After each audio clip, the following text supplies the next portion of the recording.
Hi everyone, welcome back to Hope and Coffee. I'm Hope. Here's coffee. Actually, here's coffee as well. I got one more video I wanted to record for you guys today, and then I will get to start editing and all that sort of fun stuff because sometimes I have to bulk record these things. I will probably mix in some of the other content in between these that I have had that I did not post in December, so I apologize for all the nonsense that I have been gone for a month. I've missed you guys. Thank you so much for being here. I hope you guys are doing well. I hope whatever season you're in, because I have a friend who's in Australia, and so for her this is like summer, and I'm like, girl, it is like cold, and she's like, yeah, no, it's not cold, it's hot. And so of course, like, we're both correct in our own respective areas, but anyway, so I'm freezing. That is why I have this big super oversized hoodie on. Honestly, I love this hoodie because it has two misspellings on it. There's like one Wonderlad, and I think it's supposed to say Wonderland over here. And then there's one on the back that says something else that I know is incorrect. But it's pretty. It's got like these little like markings on it. And honestly, maybe you wouldn't notice if I didn't point it out, but I picked it up. I thought it was cute. And then I noticed all these misspellings, and then I thought it was even better. So, and I think it was like $20. So have to give it kudos. I have to say that, you know what, for anything, it is warm and it's cute and it's funny. But this episode is going to be my final one for the day. And it is some dating app icks. That is ICKS, icks, like ew. And I, at the end of last year, at the end of 2023, actually probably towards the end of November, deleted all of the dating apps off my phone. I just deleted them, deleted my profiles, and just tried to just shut that down because it is just not working for me. If you have been on this channel any amount of time, you have probably seen that I have a couple episodes regarding adventures in dating land, and it has been pretty much awful, to the point that the last guy that I was even talking to, just like, everything was going really well. We had been talking for a pretty decent amount of time, nothing too serious, but we were enjoying each other's company. And then, like, boom, he sends me a text, and he's pretty much like, yeah, no, yeah, we're and it sucks, but we're not going to do this anymore. And I'm like, oh, okay. And so haven't heard from him since. And then I have an ex who tried to reach out to me, someone who I have not spoken to in over a year, tried to reach out to me to tell me they are moving to my city. And I was like, please don't come to my safe space. This is my safe space. This is where I came to kind of get a fresh start. So please don't come here and think you're going to fresh start anywhere near me. But anyway, so I am not in the mood for all of that. But I wanted to talk about some things that are some dating app icks. Because right now,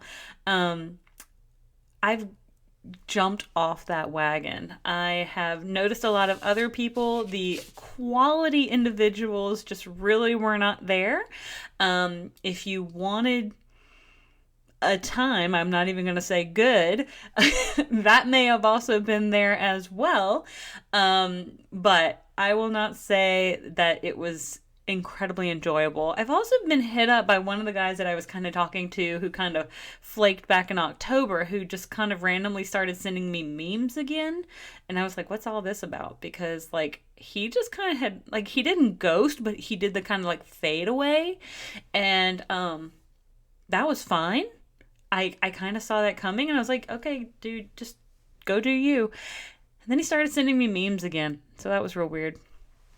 But anyway, one of the first ones is poor grammar. Now, I'm not a grammar Nazi, and I will not go and be like, oh, it's this version of there. Like, I have a master's degree in English and literature and composition. So it is part of my wheelhouse. However, I'm probably not going to go through your text message and like correct your grammar. However, if you just send me text messages that are like, what is, I guess, like, what is it, like, they just send letters. If I say, hey, how are you doing? And I actually spell all of that out, and you just say, fine. And then you like HBU, and I guess that's like, how about you? Probably not going to get a lot of traction from me because that's putting in almost no effort. But also, like this particular article that kind of triggered this response also had noted poor grammar, and I think it's just more about just general slang and jargon, which I had just kind of merged together regarding just being overly casual before you even know someone. Because again, I'm not going to grammar Nazi you, and I know there's a lot of colloquialisms here in Alabama, so I'm going to take that in stride. However, I need you to kind of meet me where I am. Like, if I'm putting in some effort to actually try to text you, don't just send me a GM for good morning. That is not going to work. I'm probably not going to respond, or I'm going to respond with, huh? Because that's not a conversation. You're not going to tell someone in person, GM, I don't think. Otherwise, that'd be real weird. Next is, it says Burning Man, Coachella, Bonnaroo Festival pics. And I fully agree with that because there was a time in the summer that I was here in Alabama, and I think it was Bonnaroo was happening somewhere in Tennessee, maybe. I don't know, but there were like a ton of people on these dating apps. It was like, only in town for Bonnaroo, I want to hook up. And I'm like, oh. So that, like, now anytime I see those pictures on the app, I just don't really want to have anything to do with that. Voice notes in bio can get a little creepy. That was something that was also mentioned. I often don't listen to those unless I've already been talking to the person, like via text, and then I kind of want to know what they sound like. But like the one or two times that I've accidentally clicked on them, it's almost kind of creepy weird. Like, I don't know if they're purposefully trying to be funny or sarcastic or what, but I don't think it's coming off in the ways that they're hoping they come off. Someone who puts in their bio fluent in sarcasm. That's true. Even though I do find myself to be a sassy person, I don't put that in my bio because I do actually have the ability to hold a conversation and I don't always dive into sarcasm. Sarcasm is not my coping mechanism. And I find that if you're going to put that in your bio, you're like compensating for the fact that you can't hold a conversation. But that's me. A person who gets too comfortable too soon. I have had that happen, and that does creep me out. I had a person who I just like. So one of the questions that I think I had asked a guy after a couple of days, I was like, so, hey, how long's it been since your last relationship? I think for me it had been, I don't know, significant relationship had probably been about a year and a half, but like dating relationship had been a couple months. And that's generally like, that was the surface level. I'm just like, I was kind of wondering where you at mentally. Like, no, what I got was trauma dumping.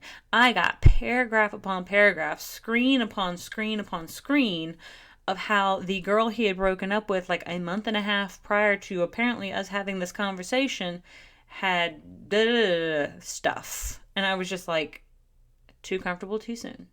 This is an ick. Opposing political views can be, now, if neither person is open to having constructive conversations, then it can definitely be something you don't want to even dive into.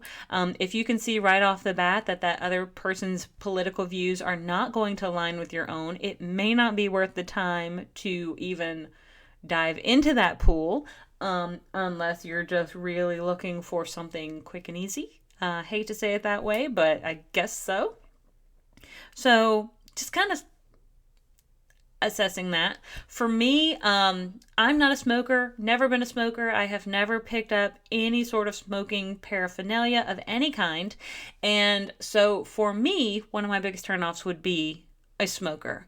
Because no one in my family has ever smoked. None of my friends smoke, at least around me. And so I do not think I would be able to comfortably date or like go out with someone who smoked. I don't think it's like a opposing political view, but is an opposing lifestyle habit that I find not conducive to my own. You can also, like, another ick would be clear lies in the bio. Like, sometimes you can just clearly be like, and one of those is also like, I'm not sure I'm a super fan of the two truths and a lie. Like, I guess they can do that sometimes for conversation starter. It's like, oh, well, I really thought this one was a lie. But then, like, but somebody could really just make all of it up. Like, they really could. So I just don't know about starting off a conversation with someone who may clearly be lying about something. And for me, one of my icks is dead animal photos, such as hunting and fishing. I apparently here in Alabama, or here in the South even, it is so common to run across the fish picture. And I cannot tell you, I don't even look at the dude's face. I cannot even look past the creature they are holding. And I just automatically don't even swipe on it because I can't. And it's a lifestyle choice for me that I have to stay away from. It makes my heart hurt. And then finally, at least for this particular dating app, ick list was a laundry list of wants or don't wants. When someone goes specifically onto their profile, onto their bio, and says, then they literally give a laundry list of all the things they want and all the things they don't want. For me, it's an utter turnoff. I had a guy who tried to text me, like, he was like, well, why should I date you? And I was like, you shouldn't, bye. Because I'm not going to try to sell myself when you've already messaged me, and like, I'm not here to try to sell you on that. I'm not trying to convince you that I'm going to be like better than like the other 10 girls that you're talking to. Like, I would hope that you are in genuine good faith talking to me because you are finding me to be interesting in some way, and you are interested in exploring a conversation, going out and grabbing a drink, going out and grabbing dinner, and seeing what goes from there. Like, if that's what you're interested in, then I'm on board. However, I'm not sitting here and trying to text you to convince you about, like, well, how do I know if we're going to be compatible? Meet me and let's find out. Like, I don't know. I'm not going to sit here and go through my list of like all the things about me. But the thing is like, I'll ask a few questions about a guy, but I kind of want to meet them first, because you learn so much about a person once you've met them. But there are so many times that I've chatted with a person for a few days without having to get to meet them in person and realize I am so glad I never met this person in person, because XYZ is like their thing and that is not for me.